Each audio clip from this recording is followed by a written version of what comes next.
Olá pessoal, sejam bem-vindos ao canal Entre Linhas. É o momento de nós explorarmos as entrelinhas da lição da Escola Sabatina. Pessoal, estamos aqui iniciando uma nova série que vamos estudar agora sobre alusões, imagens e símbolos. Estamos aqui nesse novo formato, né, onde nós temos aqui a participação. Hoje nós teremos a participação do Ricardo. Chega aí, Ricardo. Fala um oi, Ricardo. Aê, do Alexandre e também a participação do Marcos André, pessoal. Espero que vocês estejam gostando desse novo formato. Nós já lançamos o 13º, né, tema nesse formato e nós agradecemos aí a colaboração de todos vocês. Beleza, pessoal? Não se esqueça, é importante aí de você se inscreva, dê seu joinha e também comente, que isso ajuda a promover o nosso conteúdo aqui na plataforma, beleza? Mas chega de introdução e vamos para a lição então, pessoal.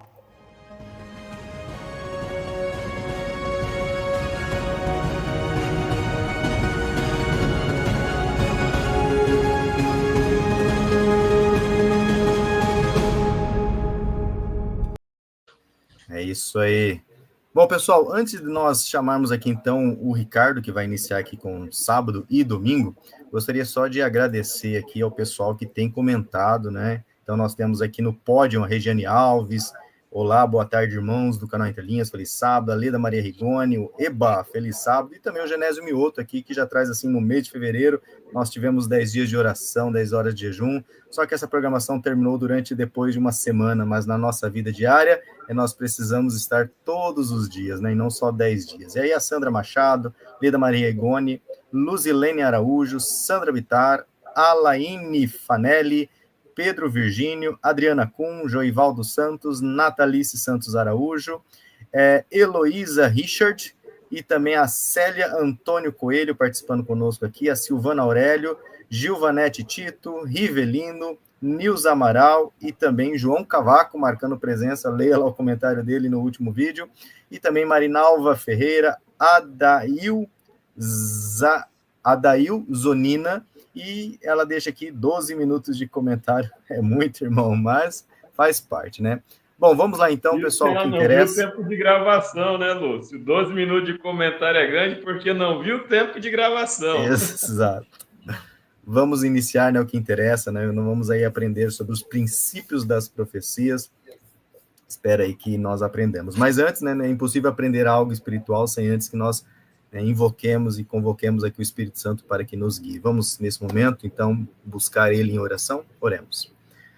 Senhor Deus, nosso Pai, nosso Criador, obrigado, Senhor, porque nos dá a oportunidade de mais uma vez, Senhor, estarmos aqui nós quatro reunidos para conversarmos um pouquinho mais, ó Pai, sobre um assunto que poucas pessoas comentam sobre as profecias. E quando comentam, às vezes cometem muitos equívocos. Nos ajude agora, Pai, que estamos iniciando essa nova série.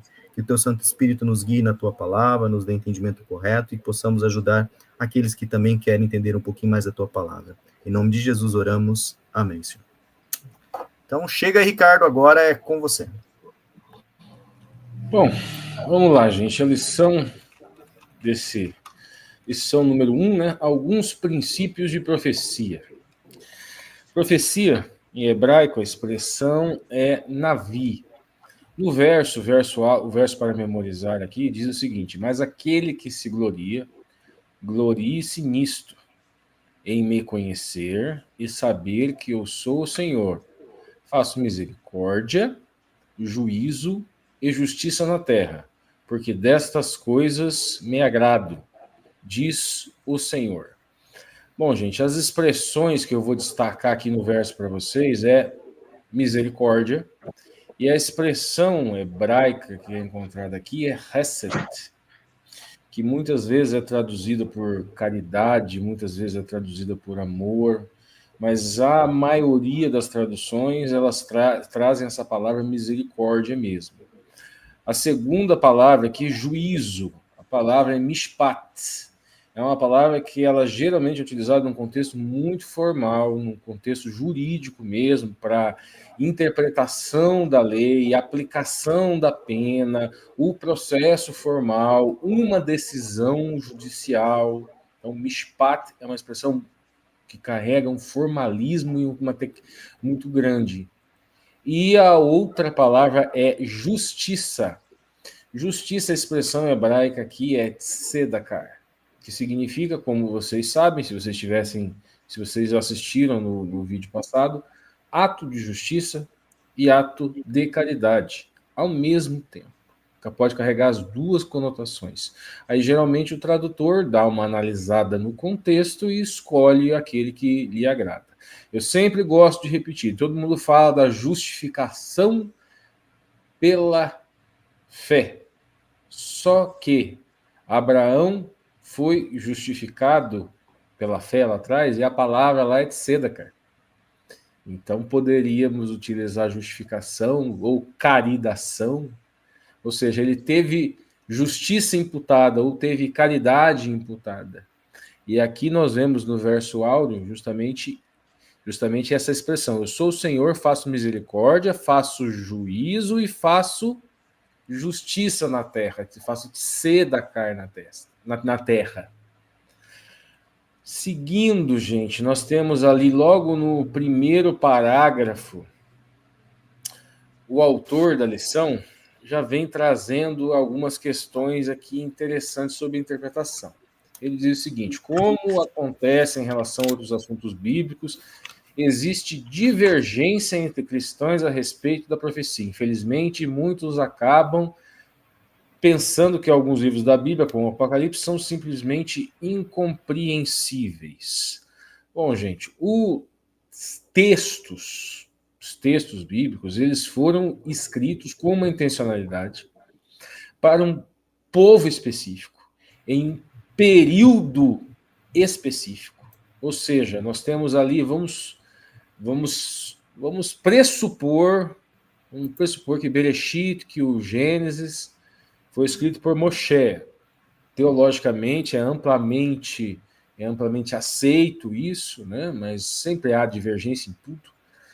E esse texto, ele não foi pensado para nós, ele foi pensado para um povo, para o povo de Israel. Muitos acreditam, obviamente, que o Espírito Santo, ele inspira não só aquele que emitiu a mensagem, mas aqueles que irão ler a mensagem. Mas ele não foi escrito pensado em nós. Moisés não sabia não sabia que existiria ciência, que existiria biologia, que existiria paleontologia. E é muito comum as pessoas pegarem esses textos e tentarem enfiar ali dentro do texto paleontologia, biologia, cosmologia e outras tantas logias. O texto da Torá, o texto do Bereshit, o texto do Gênesis, não é um texto científico. Não é, ele não foi escrito com essa finalidade. Quem faz isso corre sério risco de deturpar a mensagem do texto. Isso com a gente falando aí que é um livro que provavelmente tem algumas profecias, mas não é um livro, por exemplo, como é o Apocalipse, que é o exemplo que foi dado ali, que é um livro que significa revelação e que muitos utilizam a chave interpretativa para analisar o livro do Apocalipse, que é buscar os códigos na Bíblia, para procurar entender como era o hebraísmo por trás de certas expressões, para tentar entender aquelas profecias e olhar à sua volta, olhar na concretude da história, como as coisas estão efetivamente acontecendo, e tentar interpretar. Opa, aqui estava dizendo isso, aqui estava dizendo aquilo. Ocorre o quê? Uma outra chave interpretativa, gente, é quando as coisas efetivamente acontecem. Então, vamos estudar profecia, Navi. E aí nós temos um exemplo, né? O movimento millerita, Guilherme Miller, ele olhou o texto de Daniel e interpretou que Jesus iria voltar. E Jesus não voltou, houve um grande desapontamento. Aí nós temos um requisito primordial de que essa interpretação ela não é correta. Um grande problema também, gente, é quando as pessoas elas interpretam depois que aconteceu e não antes. Elas vão lá, olham a Bíblia, olha isso daqui, ó, isso daqui. Sabe aquilo que aconteceu lá? Era isso. Nós temos um exemplo, né, na Igreja Adventista, que é no caso da queda do Império Otomano. Foi feita a interpretação, e isso efetivamente aconteceu antes disso, antes do evento, né? Pelo menos é isso que nos ensina nos cursos de teologia. Vamos seguir aqui, então, no segundo parágrafo. Mas nem sempre foi assim. Durante os primeiros 1.800 anos da história da Igreja, a maioria dos cristãos se sentia bastante confortável com as profecias bíblicas e havia um nível surpreendente de concordância em relação às profecias. E é isso que Deus pretendia que acontecesse. O autor fala lá na ponta da linha. Irmãos, pelo nome do nosso Senhor Jesus Cristo, peço que todos estejam de acordo naquilo que falam e naquilo que não haja divisão entre vocês. Pelo contrário, que vocês sejam unidos no mesmo modo de pensar e no mesmo propósito. Aqui tem uma questão muito complexa, gente. Por quê? Quem domina a narrativa de um grupo social domina a significação das profecias, dos termos, e domina as ações práticas em um período histórico específico. Então, por exemplo, imaginemos uma igreja cristã que leia a Bíblia e entenda que a Bíblia ela é base para um direito natural do homem branco escravizar o homem negro. E ele entende que isso é da Bíblia, foi Deus que quis assim, foi Deus que determinou assim. E daí aparece alguém e diz, opa, não é bem assim. Não é assim, isso não reflete o amor de Cristo. E essa pessoa que está defendendo essa tese de que a escravidão é um direito natural de certos povos escravizarem sobre os outros, diz, não, no Novo Testamento fala que nós temos que ter unidade. Devemos falar como se fosse um só. Então, o que nós devemos fazer? Não é algo tão simples assim. Nós podemos lembrar que muitas igrejas cristãs, não vão nem causar nenhum tipo aqui de polêmica, se a igreja adventista está dentro delas ou não, ela apoiou um regime na Alemanha de um cidadãozinho de bigode, alguns setores da igreja. O Alexandre quer falar alguma coisa. Fala, Alexandre. Ricardo, para ser menos polêmico, né? É só a gente pensar que se nós tivéssemos absoluta unanimidade, a gente ainda estaria pregando que a ponta pequena é o Antíoco Epifânio, né? Para quem entende de profecia, meia palavra basta. E nós temos na igreja, principalmente com profecia, nós temos na internet onde nós estamos o exemplo do Samuel Ramos. O Samuel Ramos ele tem interpretações do Apocalipse que não são as interpretações oficiais aceitas pela Igreja Adventista do Sétimo Dia. Nós aqui no canal, nós sempre apresentamos todas as interpretações. Ocorre que, para mim, o mais importante não é só isso. E eu vou dizer o que é mais importante quando eu chegar no domingo. Vamos lá, gente. A gente já vai para o domingo. Quem lê, entenda. Entre em uma livraria, observe as obras sobre profecias bíblicas, logo você perceberá que existe uma variedade gigante de pontos de vista e interpretações diferentes. Talvez você seja tentado a acreditar que é impossível compreender o livro de Apocalipse. Não, não é. É só você aprender a lidar com diversidade interpretativa. É algo que existe em tudo. Um autor acredita que o anticristo não passa de uma metáfora. Outro diz que o anticristo ainda virá, e outro diz que ele era uma pessoa ao poder da época do Império Romano. Com tristeza, um pregador disse, por alguns, talvez, a Bíblia seja como um violino antigo, você pode tocar nele qualquer música que quiser. Eu vou parar nesse parágrafo aqui para a gente falar um pouco. Gente, as palavras, elas são signos ideológicos neutros. As palavras, não estou nem falando da Bíblia, as palavras, E o que significa isso? Uma palavra, ela pode ser empregada por qualquer grupo social e que tenha qualquer tipo de ideologia. Você pode, por exemplo, os americanos, eles utilizam freedom para invadir países, destruir países e lançá-los no medievo novamente. E é liberdade, uma palavra linda que está na Constituição americana. Qualquer ideologia, isso são as palavras, isso não é o texto bíblico, tá, gente? Então, veja bem. O que Cristo faz para nos proteger com relação a esse tipo de problema que é inerente à comunicação, não é inerente ao texto bíblico. Também ao texto, porque ele é escrito em palavras. E, diga-se de passagem, ele foi escrito em hebraico, em aramaico, em grego, então tem questões de traduções. Todo mundo que traduz bota uma carga interpretativa em cima daquilo. Tem cópias com diferença de texto. Então tem várias questões. Tem técnicas diferentes de como você comparar todas essas cópias, que a gente já falou sobre isso aqui no canal. Então tem várias questões. Agora, a chave, gente, de a gente entender, de olhar profecia, de você olhar... São 2 pontos que eu quero destacar. O primeiro, sob o ponto de vista de um ato prático. O que você vai fazer na sua vida? Você vai olhar ao redor as coisas, como você vai praticar. Existe um núcleo duro da coisa. Shema Israel, Adonai Elohim, Adonai Echad. Ouça, Israel, nosso Deus é um. O maior de todos os mandamentos é amarás o seu Deus sobre todas as coisas e o próximo como a si mesmo. Então a chave é o amor do eterno, o amor do divino e o amor que nós devemos copiar e ter com o próximo.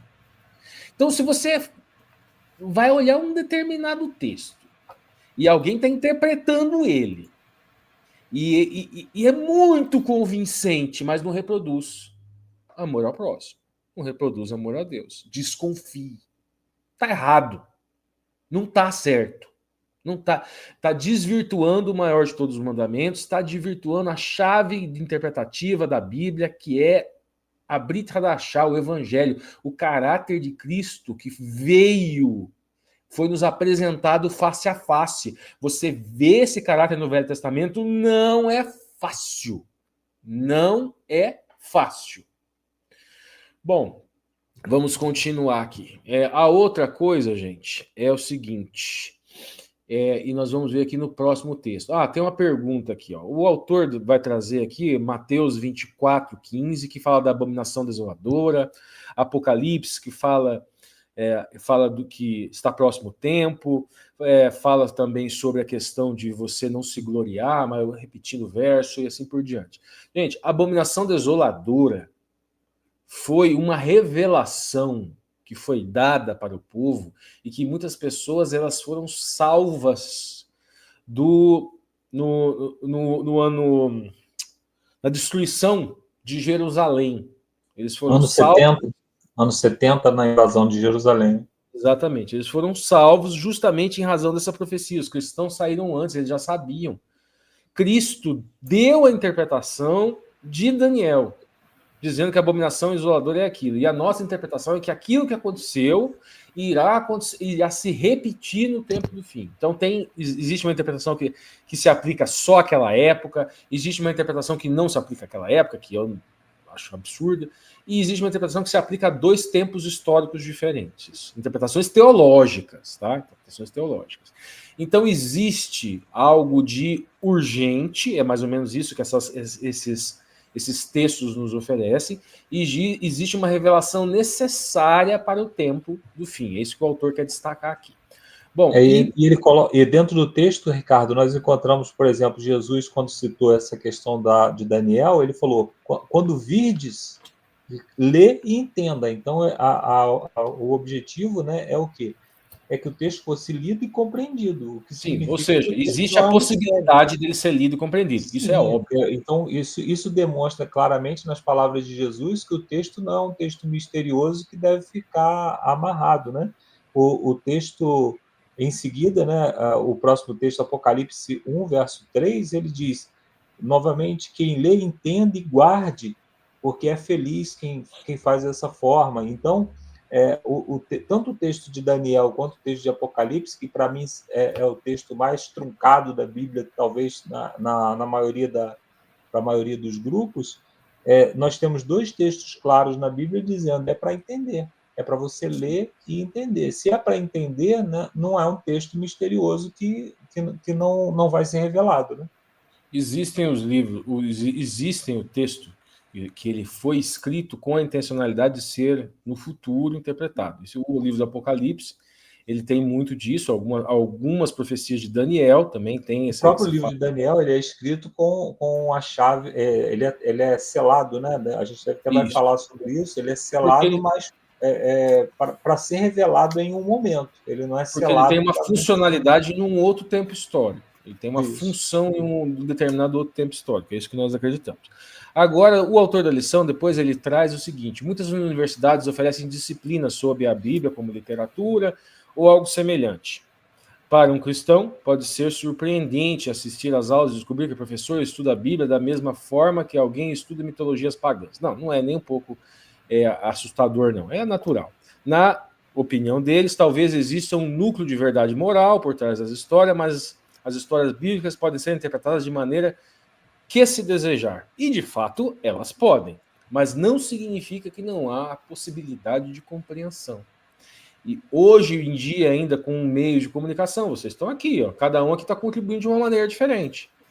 Um contribui com linguística, outro contribui com história, outro contribui com teologia e assim por diante. Então, existem mecanismos para nós buscarmos mais informações, muito mais informações. Mas o que eu quero destacar aqui? Fala-se muito da universidade, se cria-se essa pecha, cria-se esse estigma.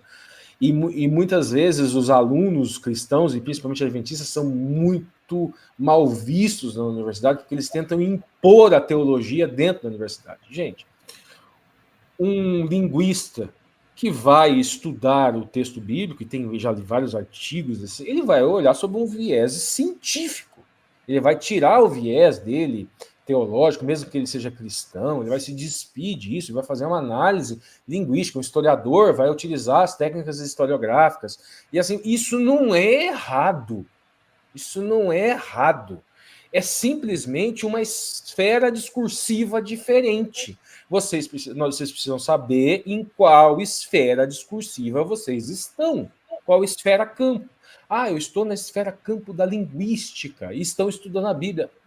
É diferente da esfera campo da história, que é diferente da esfera campo da sociologia, que é diferente da esfera campo da teologia, que podem olhar para o mesmo texto. E ainda existem critérios teóricos e metodológicos diferentes que podem trazer olhares diferentes, são lentes diferentes sobre aquilo. Agora, e mesmo dentro da teologia, gente, aí não estou nem falando de esfera campo diferente, dentro da teologia e dentro do adventismo existem interpretações diferentes, muitas interpretações diferentes. O importante é o núcleo ama a Deus sobre todas as coisas, ao próximo como si mesmo. Então você dê uma olhadinha no texto de quem está interpretando, se ele preenche esse requisito principal. E não criem caricaturas do caráter de Cristo, um Jesus ANCAP, um Jesus comunista, um Jesus sei lá o quê. Jesus não era fariseu, quando ele veio existiam fariseus, essênios, existiam saduceus, existiam zelotes, e ele não era nada disso. Mas ele falava tal coisa igual aos essênios, então ele é essênio. Não! Gente, Getúlio Vargas precisaram inventar um termo para ele, porque ele era complexo demais. O getulismo. Imagina com Cristo. Agora, vou encerrar. Vou encerrar com o seguinte. Vou encerrar com o seguinte. Me desconcentrei porque meu pai chegou aqui do meu lado. Vou encerrar com o seguinte, gente. Muitas vezes, esses cientistas, esses ateus, no sentido de ações práticas, eles se manifestam de uma forma muito mais cristã que a maioria dos cristãos que dominam esses textos, essas interpretações teológicas, e é isso. Eu encerro agora com vocês. Valeu, Ricardo. Agora eu chamo aqui para dirigir, na verdade, esse tempo, né? Mas agora, como vocês podem ver, nesse novo formato, a gente consegue um interpolar o outro e comentar. Então, chega aí, Alexandre, agora é com você. Beleza, estamos na lição de segunda-feira, dia 31 de março. O título da lição é Deus deseja ser conhecido. A gente tem 4 textos base, vamos passar rapidamente por eles. O primeiro texto é de Salmo 139, que quando eu leio esse salmo, me vem ele cantado na voz do Prisma Brasil, quem é velho vai lembrar, quem escute entenda, que começa, Senhor, tu me sondas e me conheces. E aí segue, penetras de longe os meus pensamentos. Tal conhecimento é maravilhoso demais para mim, sobremodo elevado, não o posso atingir. Depois a gente segue para Salmos 147, que diz que o seu entendimento não se pode medir. Depois, Romanos 11:33 diz: quão insondáveis são os teus juízos. E depois, em 1 João, diz, 1 João 3:20, Deus é maior que o nosso coração e ele conhece todas as coisas. Eu penso bastante sobre a ontologia do divino, mas evito explicitar o que eu penso sobre a natureza de Deus em vídeo, porque pode causar muita confusão para algumas pessoas.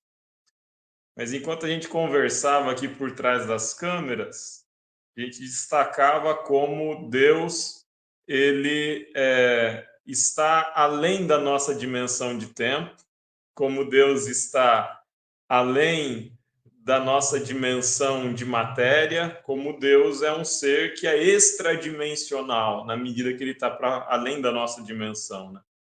Se existisse um universo que pudesse conter Deus, esse universo seria maior do que Deus. E Deus é maior e mais complexo do que o universo, né? E aí, lembrando o processo pelo qual o Ricardo já conversou com a gente em outros momentos e falou da Trindade, né? Que é um processo do esvaziar de Deus. Deus vai se esvaziando da sua divindade ou de características da sua divindade para se tornar tangível a nós, para que a gente consiga interagir com ele. Assim, Deus se manifesta como Espírito Santo e Deus se manifesta também enquanto Jesus Cristo, que é, eu diria, a mais maravilhosa manifestação de Deus na medida de que é mais tangível, é que nos é mais próxima. Et homo, né? Se fez homem. Então, nós temos aqui uma ambivalência. De um lado, é um Deus que é tão grande, que eu nunca vou conseguir entender, porque ele está além da minha dimensão de existência, da minha dimensão de percepção e da minha dimensão de projeção mental, de reflexão. Mas, ao mesmo tempo, é um Deus que se esforça para se manifestar a mim. É um Deus que me busca e que quer se tornar apresentável a mim e tangível a mim. E aí um autor que é um dos autores do meu coração, que volta e meia eu trago ele para o canal, é o Abraham Joshua Heschel. Ele não é cristão, ele é um rabino, já falecido, foi um companheiro de luta na luta pelos movimentos civis na década de 70 nos Estados Unidos, estava lá com o reverendo Martin Luther King. E o Heschel, ele escreveu um livro que é God in Search of Man, Deus à Procura do Homem. E nesse livro inteiro, o Heschel apresenta como Deus quer se apresentar a nós. Deus quer e busca se manifestar a nós. E ele apresenta no texto todo um processo pelo qual a gente se chega a Deus. Então, primeiro nós temos um processo de maravilhamento, de espanto, diante de algo que a gente não consegue entender. Depois nós temos um movimento de temor, conforme a gente entende que esse algo é muito maior do que nós passamos a temê-lo, na medida de ter respeito e reconhecer a nossa própria pequenez. E depois a gente vai chegar, no final do caminho, num processo de relação com Deus baseada na fidelidade, num convívio, numa experiência de alguém que conheceu. A gente vai poder falar, né? Como Jó falou, antes eu conhecia de ouvir e falar, mas agora os meus olhos te viram, eu contemplei, eu vivi. E as profecias, em alguma medida, elas são uma forma que Deus tem de se revelar a nós e de buscar manifestar a nós, tornar cognoscível a nós questões que vão servir para a gente entender o que está acontecendo, entender que é Ele quem está no comando e desenvolvermos uma relação de confiança. A gente se engana quando acha que profecia é sobre prever o futuro. Que profecia foi feita para a gente fazer aquele papel de Nostradamus e cada papa que morre começam a falar: ah, é agora, é o último, é o 8º. A gente já está no 200º papa e está todo mundo esperando o 8º ainda. Não, mas é esse. Não, mas é esse. Ou agora é a União Soviética. Caiu a União Soviética. E agora, irmão? Teve um monte de gente que no meio evangélico falava que o Reino do Norte de Daniel era a União Soviética. Beleza, caiu a União Soviética, e agora? Acabou? A profecia deixou de fazer sentido? Então, assim, a profecia não existe para a gente ficar olhando para o futuro e tentar achar chifre em cabeça de cavalo. A profecia existe para a gente olhar para o passado e contemplar como Deus esteve no comando desde o início. Para a gente olhar para o presente e entender que Deus está no controle desse mundo conturbado e bagunçado e confuso e sentir confiança. E para a gente olhar para o futuro com serenidade, não é para ficar esperando os cavalos do Apocalipse vir te tirar da cama, não. É para você olhar para o futuro com serenidade, com tranquilidade. Deus é um Deus... Manda ver, Marcos. Me permita só colaborar com o que você está falando aqui com o texto bíblico, que quando Jesus, falando aos discípulos, ele diz assim em João 13,19: desde já vos digo essas coisas antes que aconteçam, para que quando acontecer, creais que eu sou. Ou seja, a profecia aqui era para prever futuro? Não. Era para que quando acontecesse, as pessoas falassem assim: Jesus falou sobre isso, então está se cumprindo a palavra dele. Mas eram coisas que já haviam ocorrido, ou seja, eventos passados relidos a partir daquilo que Jesus falou. Ótimo, Marcos, obrigado. E aí, assim, é muito bem colocado também, quando o Ricardo falou lá atrás, e o Marcos complementou sobre, por exemplo, a destruição de Jerusalém, quando Jesus deu um alerta: ó, quando você vê as coisas acontecendo, você vai ter que agir de determinada forma. Então, pela profecia, a gente imagina cenários que podem vir a acontecer e quando eles se desdobram, a gente age em conformidade com eles, mas sem desespero. A centralidade da Bíblia, ela passa pela figura de Jesus Cristo, ela passa pela figura de salvação, pela figura de redenção. Se a gente vai estudar profecia, a chave profética mais fundamental é Cristo Jesus. É o processo de conflito entre o bem e o mal, é o processo de resgate da humanidade caída, é o processo de perdão. Se a gente vai para a profecia querendo provar como está certo, fazer tratado de historiografia, a gente se perde no processo. A gente tem que se aproximar com humildade, tem que se aproximar procurando Cristo sempre. Vamos caminhar para a lição de terça-feira? A lição de terça-feira, o título dela é A Ordem para Selar Palavras.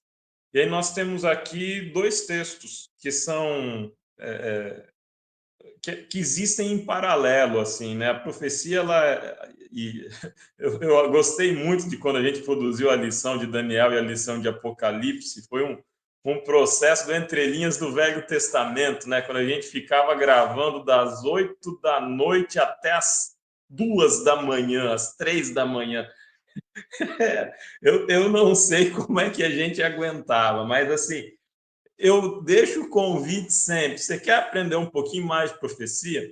Tem erro, não está maravilhosa a gravação, o conteúdo talvez tenha algum deslize ou outro, mas vai vai para o entrelinhas de Daniel, vai para o entrelinhas de Apocalipse, que você vai ver o entrelinhas mais raiz que você pode imaginar. Assim, é só raiz, é só o puro suco do entrelinhas. E a gente vê ali que as profecias de Daniel e Apocalipse, elas compõem um bloco, é um processo de diálogo. Ao escrever Apocalipse, o profeta e apóstolo João, ele vai fazendo menção a Daniel o tempo inteiro, ele vai dialogando com Daniel, vai conversando com Daniel. As estruturas dos livros são muito parecidas, os processos de construção em paralelismo, os processos de quiasma, não vou entrar em todos os detalhes técnicos, mas é legal. E aí, assim, quando a gente vai lá para Daniel 12:4, a gente tem um livro que é selado. Daniel 12:4 é o finalzinho do livro de Daniel, né? E aí fala assim, e você, Daniel, sela as palavras desse livro para o tempo do fim. Muitos o esquadrinharão e o saber se multiplicará. Então, lá no tempo do fim, Daniel, vai chegar um momento, essa profecia não é para você, essa profecia é para o tempo do fim, vai chegar um momento que o saber sobre ela vai se multiplicar. Aí, quando a gente vai para Apocalipse 22:10, termina assim, não seles a profecia, porque o tempo está próximo. Então, quer dizer, o apóstolo João está falando aqui de um tempo que estava muito mais imediato, de um processo que era muito mais próximo a ele. O tempo do fim estava se aproximando já. Só que, quando a gente vai para outro texto de Apocalipse, é interessante, porque nós temos um livrinho, e esse livrinho é entregue aberto para o profeta, e o profeta come o livrinho, ele é doce na boca e amargo no ventre. Esse livrinho, que é entregue para o profeta aqui, ele é uma menção ao livrinho de Daniel, que foi selado, né? E aí nós entendemos agora, profeticamente, esse processo de esquadrinhar o livro de Daniel e o saber se multiplicará, ele é um processo que aponta para um movimento histórico lá do século XIX, muito em torno da figura do Guilherme Miller, que foi um pregador dos Estados Unidos, que começou a estudar profecia e se apaixonou pelo livro de Daniel. Um dos desdobramentos da pregação do Guilherme Miller vai ser o surgimento da Igreja Adventista. Agora, olha só que interessante, né? Quando a gente olha para o movimento do Guilherme Miller, e dentro da linha daquilo que conversava com o Ricardo antes, a gente tem que entender que o Guilherme Miller é um homem do seu tempo. É redundante falar isso, porque todo mundo é uma pessoa do seu tempo, né? Nós não somos viajantes do tempo. A gente não tem como eu ser uma pessoa do Egito Antigo. Guilherme Miller é um homem do século XIX. E o século XIX, gente, é o século herdeiro do iluminismo. É o século herdeiro do racionalismo. É o século herdeiro do pensamento científico, do método científico. A mesma visão de mundo, a mesma cosmovisão, a mesma zeitgeist, né, o mesmo espírito do tempo, que em alguma medida alimentou a Revolução Francesa com todo o seu ateísmo, né, que alimentou a Revolução Francesa com o culto à razão, também foi o racionalismo que influenciou Guilherme Miller a olhar para a profecia e tentar ter uma análise cartesiana da profecia.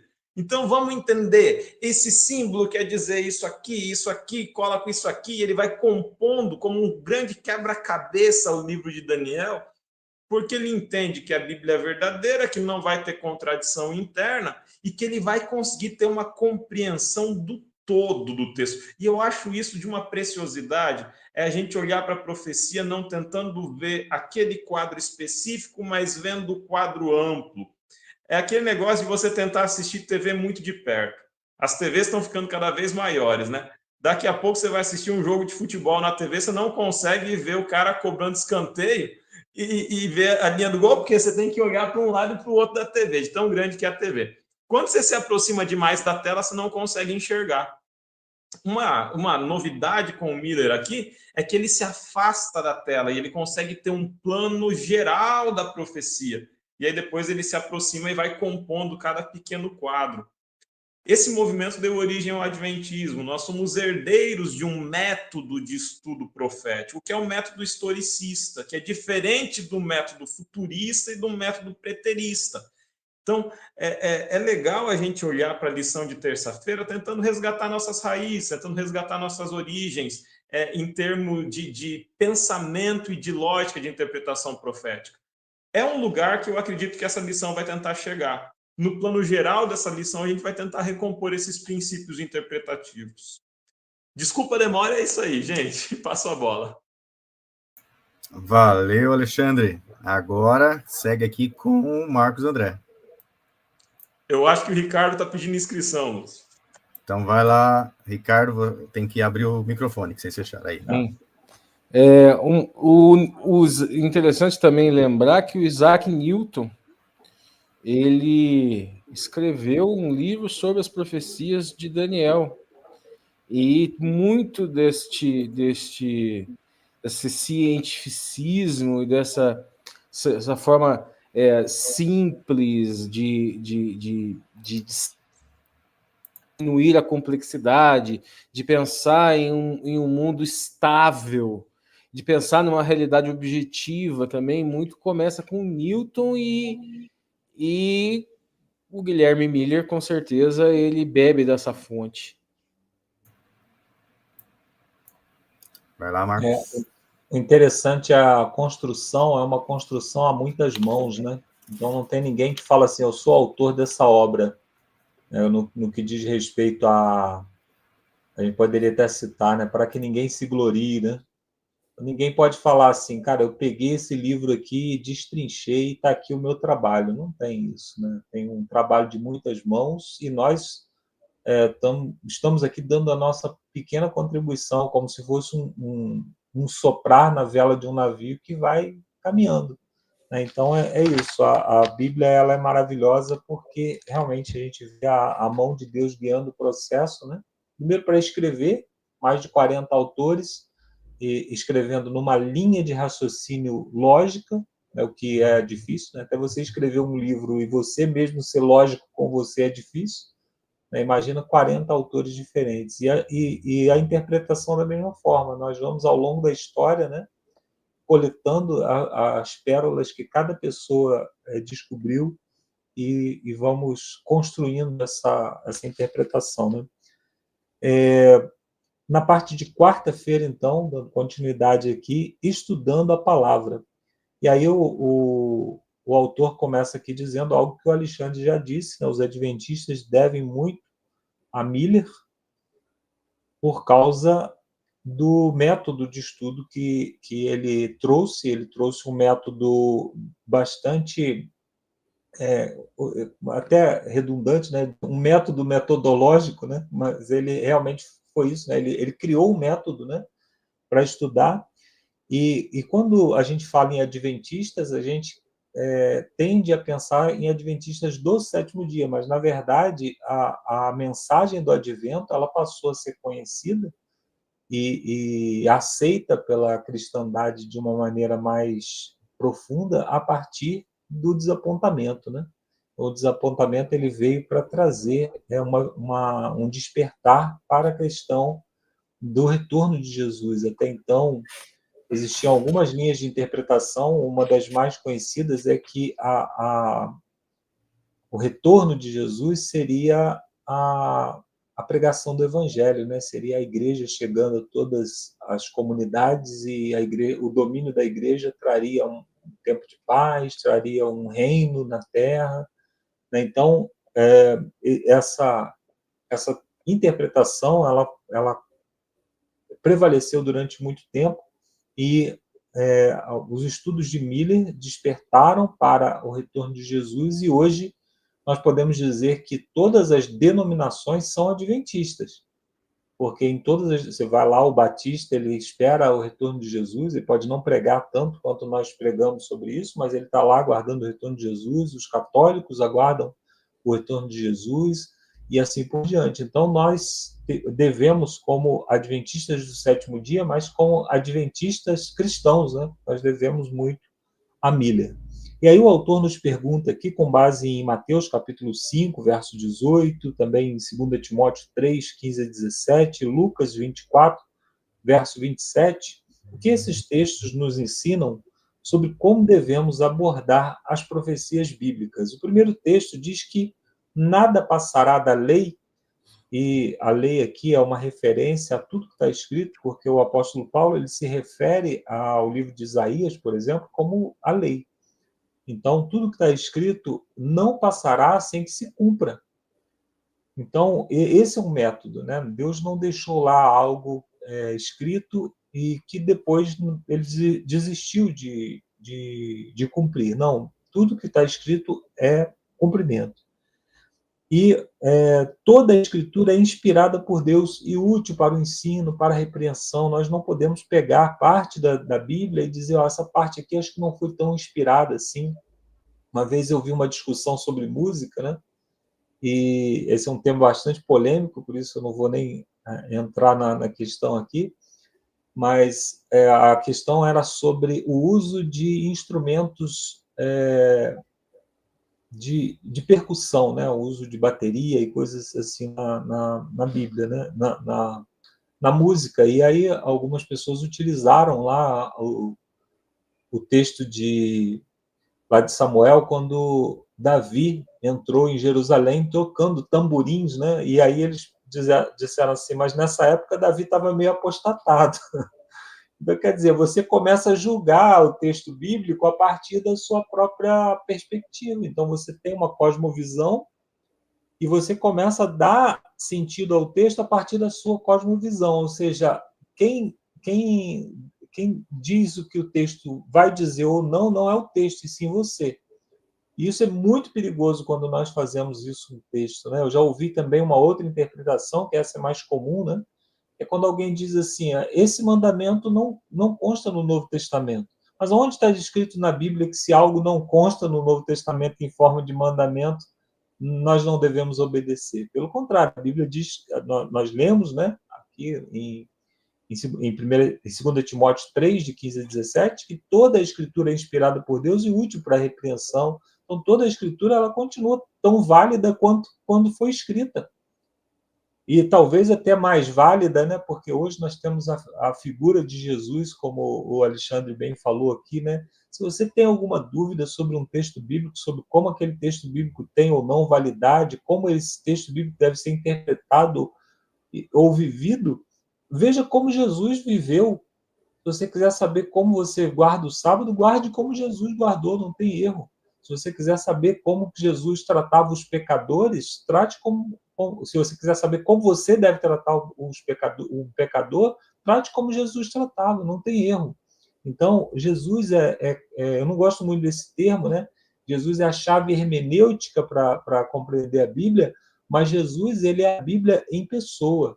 Ele é a palavra em pessoa, né? Então, Jesus ele nos ensina, por exemplo e preceito, o que é a Bíblia, como que a Bíblia deve ser escrita. E aí, em Lucas, no capítulo 24, verso 27, quando Jesus fala a respeito de si mesmo, ele queria demonstrar que ele deveria morrer e ressuscitar. Cara, qual seria a forma mais prática de alguém mostrar que ele morreu e ressuscitou? Ela fala, estou aqui, ó, olha aqui, tá, tem as minhas marcas, eu estou aqui falando com vocês, ou seja, eu morri e ressuscitei. Mas Jesus não utilizou esse método. Por quê? Porque esse método não estaria disponível para mim hoje. Eu não poderia chegar para um irmão ao pregar para ele e dar provas físicas da existência de Jesus. Mas o método que Jesus utilizou, eu tenho disponível também. Jesus foi pegando desde o Gênesis, passando pelos Salmos e passando pelos profetas, demonstrando tudo o que a seu respeito estava escrito. Ou seja, Jesus usou o método de um pouco aqui, um pouco ali, sobre o mesmo tema, e deu um estudo bíblico a respeito de si mesmo, utilizando o método que a própria Bíblia ensina.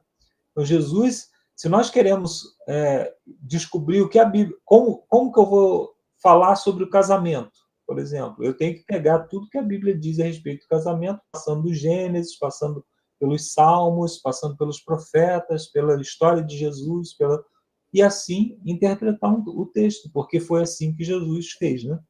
E aí o autor continua dizendo aqui que estudar a Bíblia é como montar um quebra-cabeça. Você pode, com 2 ou 3 peças, descobrir que ali tem um cavalo, ele utiliza aqui. Mas depois de montar 1000 peças, você vai ver que tem um cenário muito maior ao redor daquilo ali. Então, quando nós utilizamos a Bíblia como se fosse uma caixinha de promessa, né? Hoje eu quero uma palavra, eu vou lá, tiro um verso da Bíblia e utilizo aquele verso como se fosse norma para a minha vida. Eu não estou utilizando a Bíblia na sua plenitude, não estou utilizando a Bíblia dentro do seu contexto, dentro dos preceitos que a própria Bíblia nos ensina para que a gente possa interpretá-la. Então, a minha cosmovisão, ela precisa ser uma cosmovisão bíblica. Eu preciso abrir a minha mente, abrir o meu entendimento a partir do que a Bíblia apresenta sobre todos esses temas, né? E aí muitas pessoas, e a cosmovisão ela é muito importante porque a grande diferença, né, na parte lá do Ricardo, ele falou, se você pegar vários textos, vários autores falando sobre o mesmo tema, você vai ver várias pessoas falando coisas diferentes. Por quê? Porque ele interpreta de maneira diferente? Não, porque a cosmovisão dele é de maneira diferente. Então, o cara que interpreta lá que a profecia ela se referia a Antíoco Epifânio, ele é um preterista. Ele diz que tudo que a Bíblia falou já se cumpriu lá no passado, falou-se para os seus próprios dias. Outras pessoas são futuristas, elas acreditam que o anticristo ele vai surgir no futuro e todas as profecias do Apocalipse acontecerão no futuro, numa semana profética. Outras pessoas, que somos nós, os adventistas do sétimo dia, nós utilizamos o método historicista, com base na Bíblia, porque Daniel, quando ele interpretou a visão de Nabucodonosor, ele começou a interpretar a partir do momento em que ele estava dizendo, tu és a cabeça de ouro, depois de te virá um reino semelhante ao teu, ou seja, ele utilizou o método historicista, e nós utilizamos esse método porque nós compreendemos ser o método mais adequado para estudar a Bíblia, né? Se alguém quiser contribuir alguma coisa com essa parte de quarta-feira, senão a gente vai para quinta-feira.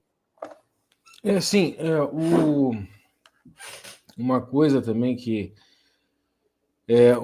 um método que é muito utilizado por judeus, e na verdade é o pardês, né? Que na verdade é um misto de tudo aquilo que se aplica em linguística. Por exemplo, a primeira forma de se olhar um texto, Peshat, literal. O texto tem uma interpretação literal. Existe muita coisa na Bíblia que a melhor interpretação é a interpretação literal. Aí tem o Peshat Uremes, que é uma interpretação alegórica. Existem vários textos que foram escritos utilizando alegorias. E daqui em diante começa também muito perigo. Drash. Drash é quando você começa a pegar questões de outras esferas discursivas e começa a colocar no texto. Então, acontece muito isso, às vezes usando o Drash, pegando coisas da biologia, pegando coisas, querendo dizer que, não, porque são milhões de anos. Aqui no Gênesis está falando de bilhões de anos, porque o cara está tentando adaptar a paleontologia com a Bíblia. E assim, e não só isso, às vezes filosofia, tem muitos textos que são carregados do pensamento grego, sabe? Tem muitos textos que... Por quê? Porque um certo grupo desenvolveu a interpretação assim. E Sod, e aqui também é muito perigo, que é o oculto. Tem gente que fica tentando ler a Bíblia, gente, pegar os códigos das letrinhas, dos números, e acham até Segunda Guerra Mundial, acham Adolf Hitler na Bíblia, acham coisas assim que é muito forçar a barra, é espremer demais. É espremer demais o texto. Então, nós precisamos tomar muito cuidado. Às vezes, a interpretação mais simples é a melhor.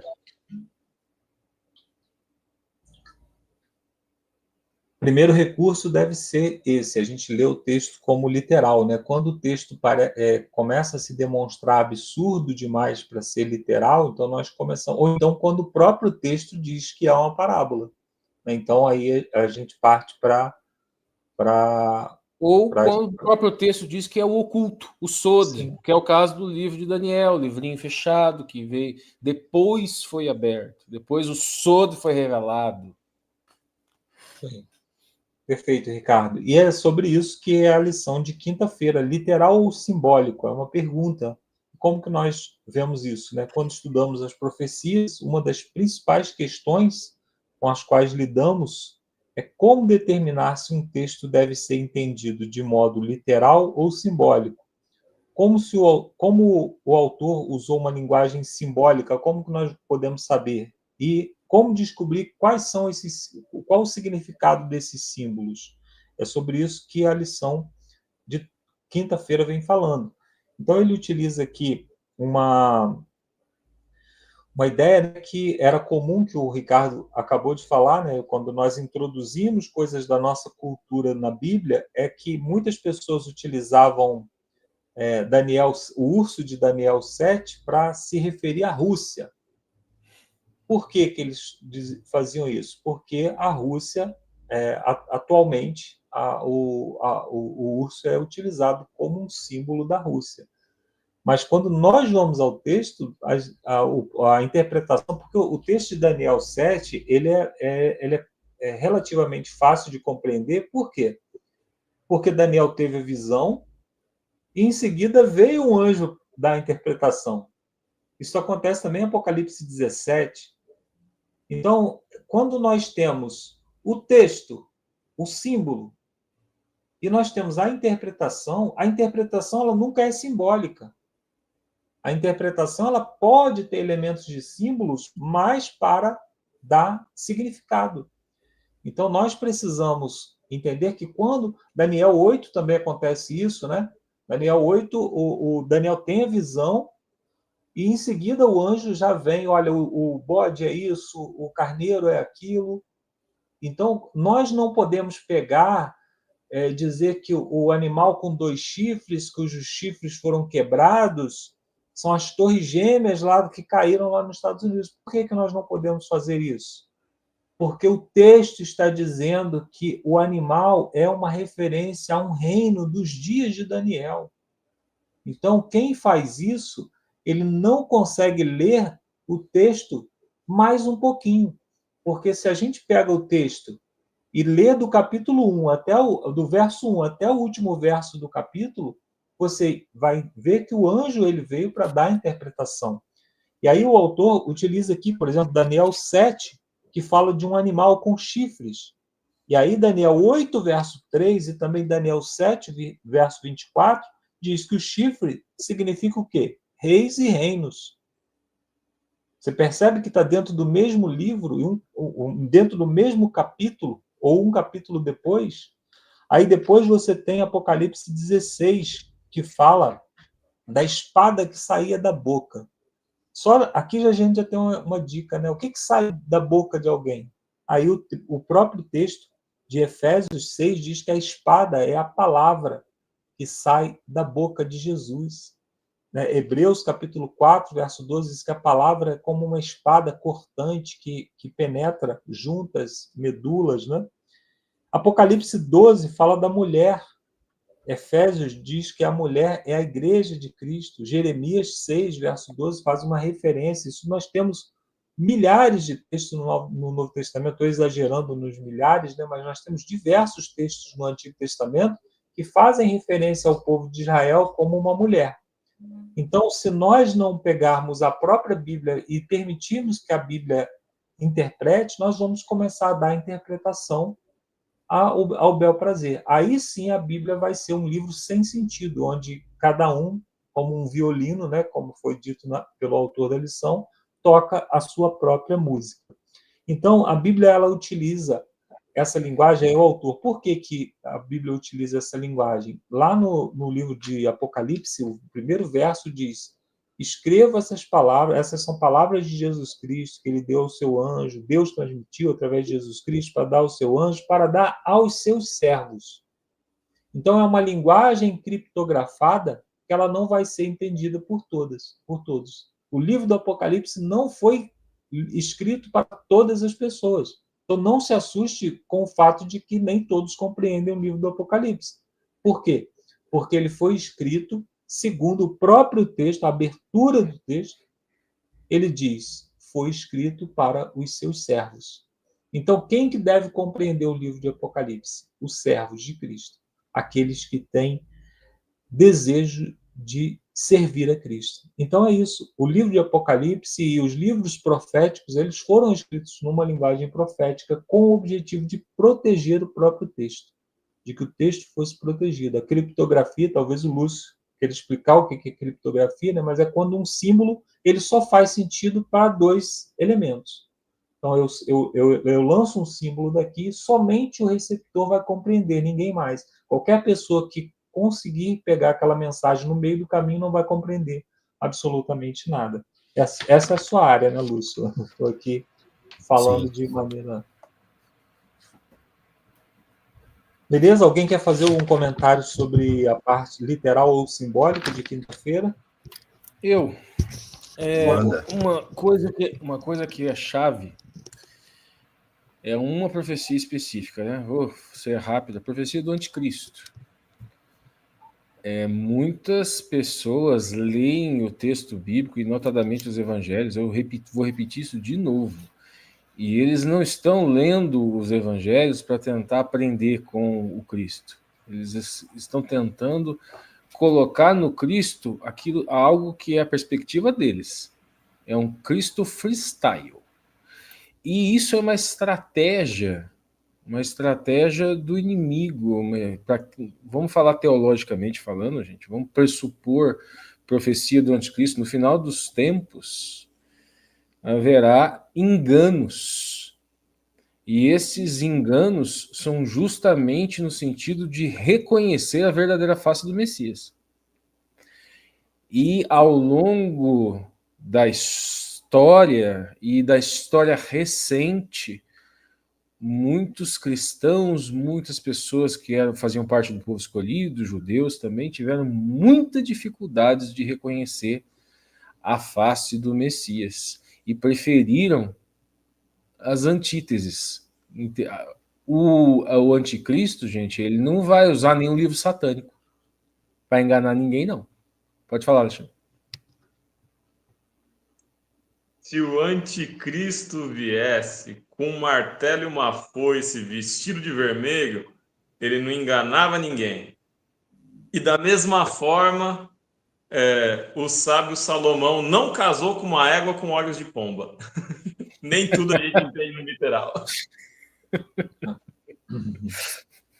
Isso aí.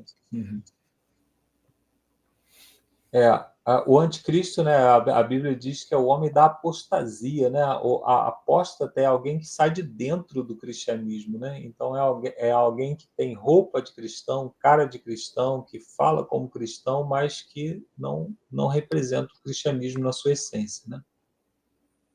Nós provavelmente vamos estudar sobre isso. Aí tem um esboço aqui da lição da semana, lá na parte final, e eu achei interessante porque o autor ele falou o seguinte, que um professor ele costumava perguntar assim, qual é a ferramenta mais importante para estudar a Bíblia? E aí os alunos começavam a dizer, o Espírito Santo, são os dicionários, são os comentários bíblicos, é a oração. E ele diz, olha, a ferramenta mais importante no estudo da Bíblia é o tempo. E muito tempo, né? Porque nós falamos aqui, né, só do livro de Daniel, nós falamos que quem começou a desvendar os códigos, os enigmas ali de Daniel, vamos dizer, foi a gente falou de Miller, né? Mas o Ricardo lembrou que Isaac Newton falou sobre esse processo, né? A gente está falando lá de 1720. Então, o tempo ele é muito importante, é uma obra feita a muitas mãos e leva muito tempo para compreender. Nós não podemos chegar hoje, e isso tem acontecido muito, pegar a Bíblia e falar assim, tem uma nova revelação, compreendi uma coisa que ninguém compreendeu antes. Cara, se você fez isso, provavelmente você está errado. A Bíblia passa por tantas pessoas, por tantas mãos, aí você chega e Deus revela uma coisa totalmente nova para você, provavelmente a sua leitura está errada, né? Aí o autor ele nos pede para ler o texto com atenção, como se fosse um texto novo. Às vezes a gente vai ler um texto conhecido e ninguém nem quer saber mais, né? O Newton, né? É Newton que você está mostrando aí, Ricardo? Aham. Isso aí. Então, ler com cuidado como se fosse um texto importante. Às vezes a gente lê de forma banal, né?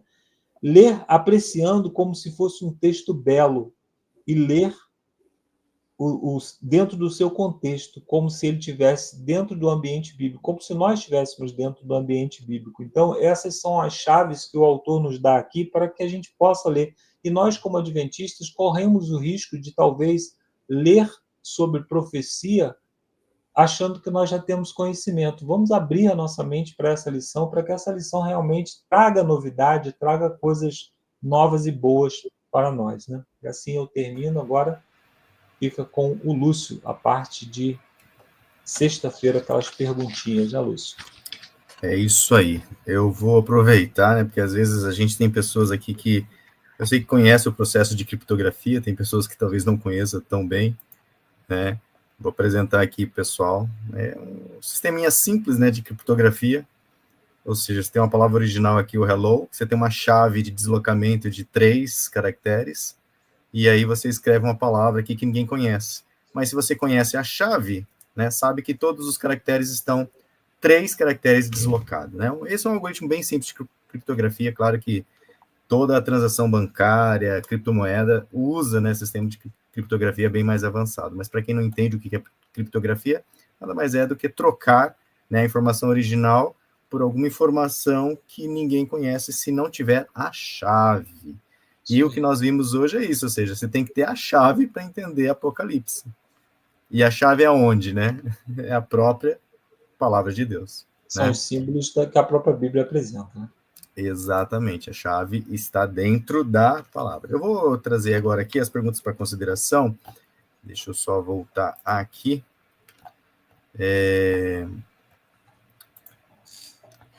Bom, a primeira pergunta aqui, acho que vai dar até para vocês participarem um pouco também, é bem simples. De que modo o estudo das profecias pode aumentar a sua fé, pessoal? Eu vou trazer aqui a minha reflexão. Né? O exercício que eu faço é, se nós tirássemos Daniel e tirássemos Apocalipse da Bíblia, a Bíblia continuaria sendo Bíblia, continuaria trazendo aqui a palavra da salvação, continuaria trazendo Jesus. Vocês concordam, né? Assim, a palavra de Deus ainda seria a palavra de Deus. Mas de que forma que esses livros, né, principalmente Daniel e Apocalipse, pode ajudar a aumentar a sua fé? Eu vou responder por mim, né, pela minha consideração. Eu acho que a profecia, para mim, ela traz assim uma certeza maior de que Deus está no controle do tempo. Sem esse controle das profecias, sem essa questão de que Deus revela o futuro acontece, e existem futuros aqui tão próximos de nós de acontecer, nos dá a certeza de que Deus está comandando, né, a história desse mundo. Se nós tirássemos isso, parecia que a história ainda estaria um pouco à deriva, né? Ou seja, uma sequência de fatos aconteceria. Atos 1, né, os anjos falam assim, olha, varões que estão olhando para cima, né, esse Jesus que viste subir aos céus vai voltar um dia. Eles também pensavam, né, naquilo que o Ricardo colocou no sábado, né, ou seja, a interpretação, cada um dá do seu jeito, e eles pensavam que Jesus voltaria no tempo deles, né, os apóstolos. Mas, de qualquer forma, com as profecias estudadas, você vê assim, Deus está no comando do tempo. E isso aumenta muito a minha fé, no sentido de que Deus não nos deixa à deriva, sabe? Assim, como vou dizer, é uma certeza a mais. Né? Talvez sem Daniel e Apocalipse continuaria crendo em Deus, continuaria esperando a volta de Cristo, mas com essas marcações proféticas, isso dá uma certeza, sei lá, para mim aumenta muito minha fé, né? Me dá mais certeza de que Deus está no comando das coisas. Né? Se alguém quiser colocar alguma... Eu quero. Uma frase muito simples. Não vou nem criar nenhum tipo de reflexão. Se não fosse Daniel, eu seria o ateu ou agnóstico. Olha lá. Legal. A minha fé também é bem fraca e eu preciso das profecias, né? Porque quando a minha fé vai fraquejando, eu me lembro das profecias e falo, cara, não tem como. A profecia não tem como ser um homem que escreveu isso aqui, né? Ele poderia inventar histórias, ele poderia inventar até um plano de salvação, apesar de que eu acho muito difícil, né, a gente inventar um herói que morre, né? Mas quando eu penso nas profecias, isso fomenta muito a minha fé. Alexandre? Se for para tentar ser poético, a profecia, então, é a rodinha da minha bicicleta. Aquelas rodinhas que vai do lado, sabe? Até a gente aprender a andar sempre. Pois é. E que apoia. Eu só mantenho as caixinhas da dúvida por causa do livro de Daniel, porque senão eu não manteria nenhuma, não. As questões do presente, do momento que foi escrito, que o Daniel falou, as questões de aplicabilidades para um tempo futuro, de interpretativas, e até para a verdade presente, elas pegam bastante forte em mim com relação a isso. Muita certeza, né, Ricardo? De que Deus está no comando, é algo divino, algo sobrenatural está conduzindo a história. A segunda pergunta, pessoal, é: qual é a melhor maneira de nos protegermos de interpretações especulativas sobre as profecias, que às vezes até existem na própria igreja? A minha consideração é: assista entre linhas. Isso vai ajudar você a se proteger de interpretações especulativas, né? Tem muita interpretação, gente, que a pessoa está querendo like, está querendo aparecer, está querendo ser diferentona, e é fácil de perceber, só você ter um pouquinho de bom senso. Tem outras diferenças de interpretação que a diferença é tão insignificante, não tem uma necessidade, ou uma ou outra vai fazer pouca diferença na vida da maioria das pessoas. Então, não perca tempo com isso, não perca tempo com pessoas que querem like, que querem ser diferentões, que querem ter aquela interpretação que só eles têm. Não perca tempo, gente. Tem profecias, por exemplo, falamos aqui, a abominação desoladora, se o pessoal não soubesse, teria morrido. Então, tem um peso. Agora, cara, principalmente no Apocalipse, é o Papa, não sei, não, é 2 papas, um Papa vale meio, outro Papa vale 1, sabe, uns negócios assim que não vai levar ninguém para lugar nenhum. Lembrando que a profecia ela não fala de pessoas, né? Ela fala de instituições, ela fala de períodos proféticos longos, né? Ela não tá. Então, se alguém está falando, isso aqui, esse cara aqui é aquele fulano de tal lá, sai fora disso. O anticristo, por exemplo, né? O anticristo, a Bíblia diz que ele já estava lá. Paulo estava falando, ele está agora aqui entre nós só esperando o tempo para ser revelado. Então, quer dizer, quantos anos tem esse cara se ele fosse uma pessoa? Ele estava vivo lá e a Bíblia fala que ele vai ser destruído só lá no final. Então, quer dizer, tem alguém aí vivo com 2.000 anos? Já não tem. Então, a Bíblia não fala de pessoas, não fala de uma pessoa. A Bíblia geralmente está falando de grandes movimentos proféticos que duram anos, né? E principalmente falando do grande conflito, né? Seja entre o bem e o mal. E um texto que fala, para a gente não se gloriar, né? Tem muita gente que acha que é a última bolacha do pacote, que o Espírito Santo só se revela através dele. Se ele não abrir a boca, meu Deus, o mundo vai acabar. Se ele não apresentar a interpretação dele, nossa. Então, assim, a gente já tem.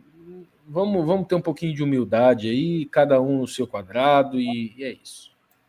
Nenhuma profecia é de individual interpretação, né? Perfeito, isso. Mas é isso aí, pessoal. E aí, estão gostando desse novo formato, pessoal? Deixe seus comentários, dá-nos os feedbacks para quem participa dos grupos Família Entre Linhas 1 e 2 no WhatsApp. Deixe lá seu recado para a gente acompanhar. É bom saber. E dá sua sugestão, sua opinião, que ela sempre será bem-vinda. Acatada e aceita, não sei, mas será bem-vinda. Se você quiser mudar o Entre Linhas, você pode dar a sua opinião aí, mas o fato é que nós estamos gostando e vamos continuar assim. Isso aí. Se vocês não gostam, nós gostamos, acabou. Para quem achou que 12 minutos era muito, hoje a gente fez 20 para cada. Não, mas eu entendi. O comentário é sobre os comentários. Eu lendo os comentários dos comentários, 12 minutos. É muito comentário, entendeu? Hoje você leu com 2 minutos, Luiz. Exato, já mudamos algumas coisinhas. Honrou as pessoas lá que comentaram, né? Isso. Mas, ao mesmo tempo, né, nós focamos no principal, que é o estudo conteúdo. Exatamente, pessoal. Valeu, então, a companhia de todos vocês aqui, pessoal. Vamos encerrar, assim como nós começamos, com uma oração, gratos, porque, olha, com a fala aí do Ricardo, do Alexandre, do Marcos André, eu aprendi muito, reforcei algumas coisas que a gente já fala há muito tempo nesse canal aqui, né, Ricardo, sobre o Pardês. Fazia tempo, hein? Você estava fazendo falta, Ricardo, né? Nos lembrando de muitas coisas legais. Então, vou pedir novamente, né, para que o Marcos André encerre para nós com uma oração, né, Marcos? Vamos lá, então.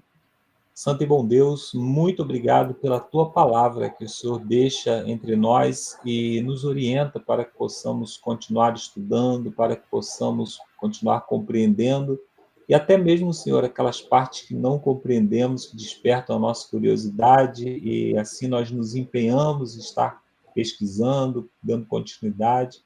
Muito obrigado também pelos grandes homens e mulheres do passado que o Senhor utilizou para fazer essa obra, para que hoje nós pudéssemos estar aqui sentados, conversando a respeito desses temas, mas sentados sobre ombros de gigantes, de pessoas que dedicaram tempo, dedicaram esforços, quando não tinham os recursos que nós temos hoje, mas que fizeram um excelente trabalho, porque o Senhor estava guiando todo o processo.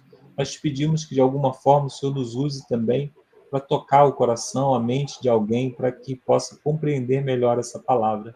Te pedimos, Senhor, pela tua graça, pela tua misericórdia, e mais do que compreender, mais do que ler, mais do que entender todas essas coisas, que possamos viver e a prática realmente seja parte da nossa vida.